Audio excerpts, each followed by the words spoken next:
When we speak of Henry's children, we think of Mary, merciless and bloody, or Elizabeth, the great queen. But there was also another child, the one whose short reign revealed such darkness that it could disturb even his sad and famous father.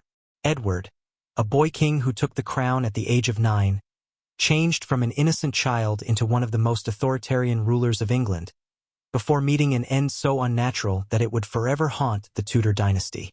The story that follows is not simply about a sick boy who died young. It is the story of how absolute power can fully corrupt, even when it belongs to a child. What is known about Edward's last days challenges everything believed about the Tudor legacy. The year was 1537, and England was in mourning. After decades of uncertainty, the changes of wives and desperate prayers, King Henry VIII finally received what he most desired: a legitimate male heir.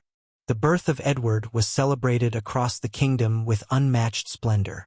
Bells rang, bonfires burned on the hills, and free wine was poured in taverns. It was not only the birth of a prince. It was the birth of a future, the guarantee of stability and the continuation of the Tudor dynasty. But this joy came with a terrible price. Only 12 days after giving birth, Edward's mother, Jane Seymour, the only wife Henry truly loved, died of fever caused by childbirth. Her death left the infant prince without a mother and made him even more precious in the eyes of his increasingly paranoid father. Henry, heartbroken, saw in his son not only the heir, but also the living reminder of his lost queen. From the very first days, Edward's life was far from normal. He was not treated as a child, but as the future savior of England. He was surrounded not by affectionate relatives, but by guards, advisors, and courtiers who constantly reminded him of his divine role. He lived in a golden cage, shielded from intruders, from disease, from bad influence. This isolation from normal childhood experiences, from games, from peers, from human attachments, became the first step toward the creation of a monster. Unlike his sisters Mary and Elizabeth, who both endured the wrath and rejection of their father, Edward knew only praise and admiration. Henry, perhaps feeling guilty for his treatment of his daughters, poured his son with attention and honor, surrounding him with worship. The boy became the symbol of power and legacy, and Henry spared no expense in raising him. The prince was given the best tutors money could buy. But these tutors were not ordinary men. They were radical Protestant theologians, specially chosen to make Edward the perfect Protestant ruler. From the age of 6, Edward studied not only Latin and Greek, but also theological treatises about the evil of Catholicism and the divine right of Protestant monarchs to rule. His main tutor, John Cheek, was a brilliant scholar but also a fanatic, who filled the boy's mind with visions of England as a new Jerusalem, cleansed from Catholic corruption. Every lesson, whether history, philosophy, or government, was taught through the lens of Protestant superiority and royal absolutism. By the time he was 8, Edward could already cite complicated theological arguments on why Catholics deserved death and why any resistance to his rule would equal resistance to God himself. What made his education especially dangerous was the way it combined intellectual brilliance with complete emotional isolation. He could discuss theology with professors, but he never played with children his own age. He could argue about politics, but he never learned compassion, friendship, or the value of human life. His only companions were adults who treated him with reverence. And so Edward grew into a boy fragile yet proud, intelligent yet spoiled, and completely convinced of his divine chosenness. No one could have predicted that this angel-like child, the hope of the nation, carried within himself the seeds of tyranny that would soon grow across English soil. This was the basis for one of the most ruthless reigns in England's history. What happened when this boy was given unlimited power? To learn the continuation of this shocking story, subscribe to our channel and press the bell so you don't miss a single detail. And what do you think? Could Edward's fate have been different if his mother had survived? Share your thoughts in the comments below. In the autumn of 1547, England was under the rule of a 9-year-old boy who was raised with the belief that he was God's chosen instrument on earth. Edward VI took the throne after the death of his father, Henry VIII, inheriting not only the crown but also a kingdom divided by religious conflict. The young king was shaped by the most radical Protestant teachers his father could find. Men who filled his mind with ideas of purity and absolute rule. Unlike his sisters Mary and Elizabeth, who had felt their father's anger, Edward was praised, protected, and told from birth that he was destined for greatness. This mixture of divine authority and childish arrogance would prove fatal for thousands of his people. The England that Edward received was a land ready to explode from religious divisions. His father had broken with Rome and created the Church of England, but the country was still torn between Catholics, moderate Protestants, and extreme reformers. Edward's Council of Regency, led by his uncle Edward Seymour, Duke of Somerset, at first seemed ready to offer moderate rule. Yet the young king had his own ideas of how to govern. From the very first meetings, Edward revealed a disturbing mix of childish temper and cold calculation. He constantly interrupted experienced counselors to lecture them on Protestant doctrine, quoting scripture with accuracy that was both impressive and frightening. What shocked observers of the time was how quickly the 9-year-old began to assert his authority. Within weeks of his coronation, Edward personally reviewed death sentences and showed a troubling enthusiasm for the executions of those he called heretics. Records from the court describe a boy who treated questions of life and death like an academic discussion. He debated theological reasons for punishments with the same detachment as he discussed Latin grammar. Witnesses claimed Edward often smiled while signing death warrants, clearly satisfied that he had found a biblical argument to justify each execution. The first months of his reign were marked by outbursts that led courtiers in private to call him a religious fanatic. He had sudden fits of rage whenever someone suggested moderation in religious policy. Edward absorbed so much from his mentors that he believed any compromise with Catholic practices was a betrayal of Christ himself. When one advisor once proposed allowing Catholic nobles to continue private services, Edward, according to witnesses, threw an inkwell at him and shouted that God would punish England for such weakness. At first, these acts were explained as childish behavior. In reality, they revealed the growth of a dangerous religious extremist. Perhaps the most alarming was Edward's complete absence of ordinary childhood interests. While other 9-year-old boys played with toys, Edward read reports on the Spanish Inquisition and took notes on methods of interrogation. Servants later testified that they found drawings in his chambers showing torture devices with Edward's own remarks on their effectiveness for extracting confessions from heretics. Instead of learning to ride horses, the boy studied the best ways to break human bodies and spirits for his Protestant cause. He was not only a student, he was a fanatic. For him, there was no difference between learning theories and practicing them. The lessons of his radical tutors fell on fertile soil. His unlimited royal power combined with complete lack of life experience. England slowly realized, in horror, that its destiny lay in the hands of a child who saw cruelty not as sin, but as an instrument of divine justice. What made Edward so dangerous was the union of religious extremism and royal authority. While his mentors fought for influence around him, the boy king absorbed every lesson about divine kingship with frightening passion. He kept detailed diaries, which show a child intoxicated with accounts of executions, persecutions, and the suffering of those he called heretics. By the age of 10, Edward himself was composing sermons read in churches across England. These writings called for the destruction of all Catholic influence and promised God's punishment to anyone who showed mercy to heretics. The cruelty of the young king did not stop with religion. Edward displayed a vindictiveness that astonished even courtiers who had once served his merciless father. When the servants caused his displeasure, Edward invented punishments that were exaggerated and seemed aimed more at humiliation than correction. One poor man who spilled wine on Edward's paper was forced to stand for hours in the yard while courtiers threw rotten vegetables at him, all on the personal order of the 11-year-old king. Edward watched these humiliations with great satisfaction, often making notes about the reactions of the victim, as if he were conducting a scientific test. The diary records of the young king from this period show a mind more and more separated from normal feelings. Edward wrote about the sufferings of people with the same cold detachment with which he described the weather, noting details of fear and pain as curious observations, not as human tragedies.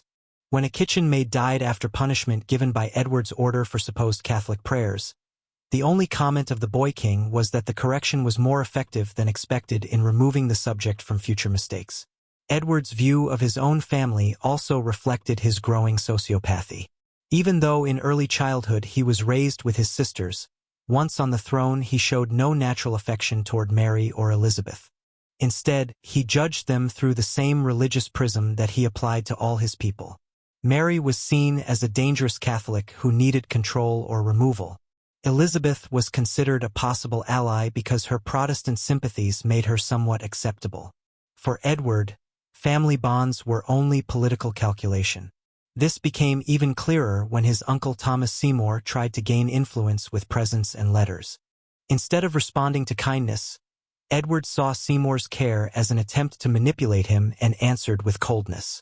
When Thomas was arrested for treason, Edward not only agreed with the execution but also watched from his window as the man once kind to him was led to the scaffold.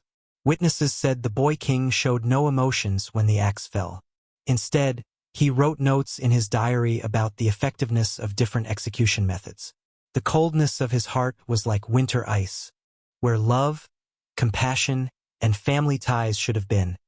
There was emptiness filled only with dogma, ambition, and a disturbing curiosity for suffering. Edward turned from a fanatical boy into a cold-blooded sociopath. But this was only the beginning. His next steps would throw England into fear and suspicion. If you are interested in the dark side of history, do not forget to subscribe so you do not miss the fourth part. Your support means a lot. And here is a question for you. What is more shocking, the cruelty of an adult tyrant or the coldness of a child king? We are waiting for your opinions in the comments. When Edward turned 12, his authoritarian behavior grew stronger. The boy who once seemed weak and studious began to take direct control over state policy, often canceling decisions of his advisors when he thought them too soft. His Protestant reforms became more and more strict. Attending church was made compulsory, networks of informants were created, and any deviation from doctrine was punished harshly. Edward personally developed a system of religious control, almost like the Spanish Inquisition.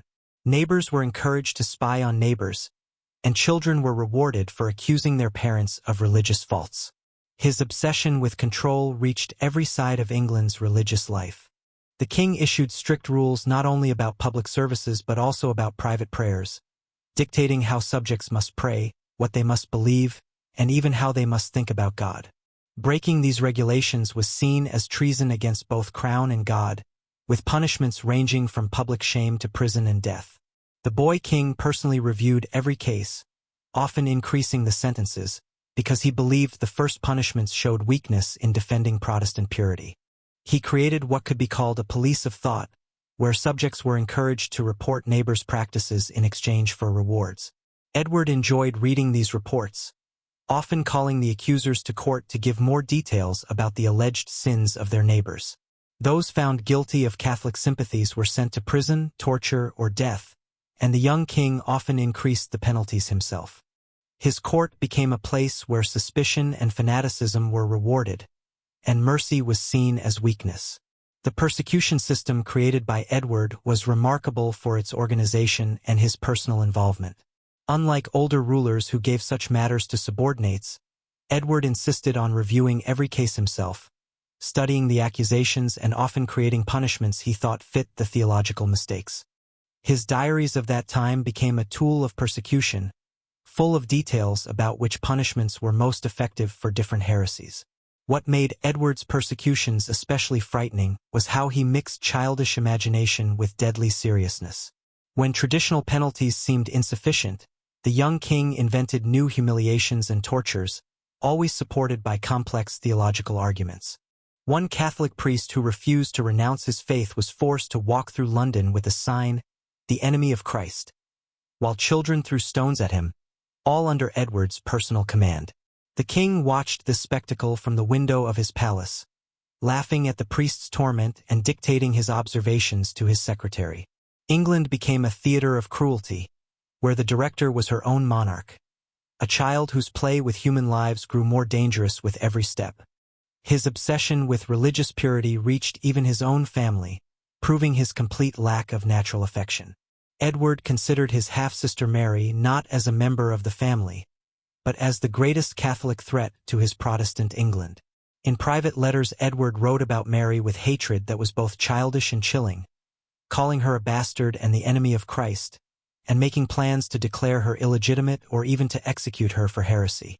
The boy, who should have shown brotherly affection, instead imagined his sister burning at the stake because of her religious beliefs. Edward's hatred of Mary was part of political calculation. He carried it with such intensity that even his radical advisors were disturbed. The young king spent hours developing legal schemes to exclude Mary from the succession, consulting Protestant lawyers who were willing to create justifications for what was actually fratricide. Court observers noted that Edward's mood became dark whenever Mary's name was mentioned. He often withdrew to his room to write long speeches about the theological necessity of her elimination. The young king's plans for Mary's execution grew more and more cruel and detailed. Edward wrote scenarios of her arrest, trial, and execution with specific charges of treason and heresy. He even stated that she should renounce Catholicism and admit her illegitimate birth before receiving the mercy of a swift beheading instead of burning. These documents, preserved in the royal archives, show a mind that had gone from political rivalry to true sociopathic hatred. At the beginning of 1553, Edward began to show signs of severe illness, and his behavior became even more unstable and harsh. Instead of softening before death, the 15-year-old king became obsessed with preserving his Protestant reforms after his life.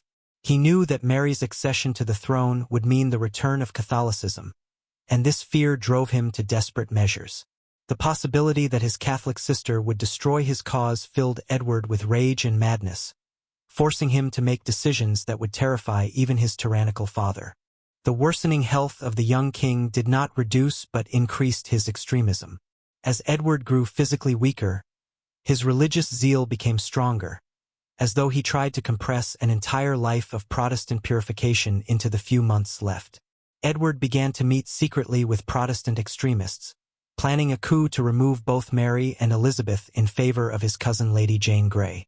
The conspiracy was shocking for its cruelty and boldness, with plans to arrest or kill both sisters, and to set up a puppet regime led by Protestant fanatics. The dying king, though weak in body, threw himself into this plotting with energy that surprised and frightened his allies. In his last weeks, he wrote lists of Catholics to be executed, properties to be confiscated, and laws to be enacted in his Protestant kingdom. The dying boy king, filled with pain and hatred, began a conspiracy that could have drowned England in blood. The throne and the fate of both sisters hung by a thread. What happened in his last hours and how his monstrous plan collapsed is the most dramatic part of the story. Be sure to subscribe because the final part is already coming. In the meantime, share in the comments. Can Edward's cruelty be explained by his illness and fanatical faith? But Edward's disease took a cruel turn, almost like divine punishment for his planned misdeeds. Modern medical research suggests that the young king suffered from tuberculosis and probably poisoning by his own doctors in their attempt to cure him. The irony was clear. The king who poisoned England with religious hatred was himself slowly poisoned by those who tried to save him. As the poisons destroyed his body, Edward experienced hallucinations and fits of madness, which his courtiers interpreted as religious visions. The boy who never showed mercy to others spent his final weeks in agony, his body torn by pain as he slowly faded away. The nature of Edward's death was especially horrifying for those who witnessed it. The royal doctors wrote that the body of the young king began to give off a foul smell several weeks before his death, and his skin turned greenish, signs of severe poisoning. Edward's hair and nails began to fall out, and he suffered from violent convulsions that left him at times paralyzed. The child who had once been one of the most handsome sons of Henry VIII became a grotesque shadow of himself.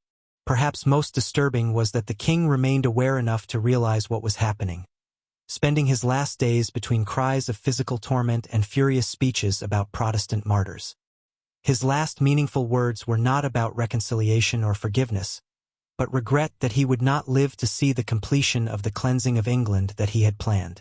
The dying king begged his supporters to carry on their conspiracy without him, promising that God would reward their loyalty in creating his Protestant paradise.